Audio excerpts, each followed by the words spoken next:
विगत दिन में सरकार ट्यूबवेल व्यवस्था नाला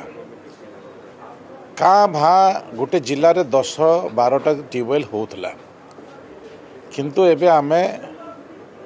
21,000 पाखापाखि ट्यूबवेल नूतन भाव में खोलने आमे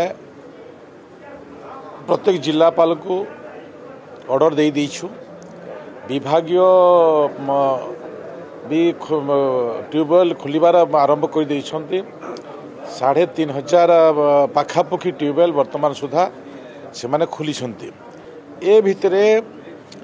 जो मेगा प्रकल्प माध्यम किसी पानी पाउथले किंबा सोलार वाटर सप्लाई माध्यम पानी पाउथले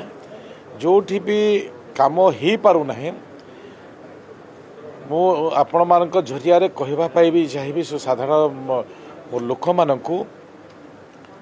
जे मेगा जदि चालू ना कौन सी असुविधा अच्छी से कंपनी समस्त को टैंकर माध्यम पानी देव ए प्रकार आमर निर्यास जदि कौन सी असुविधा थी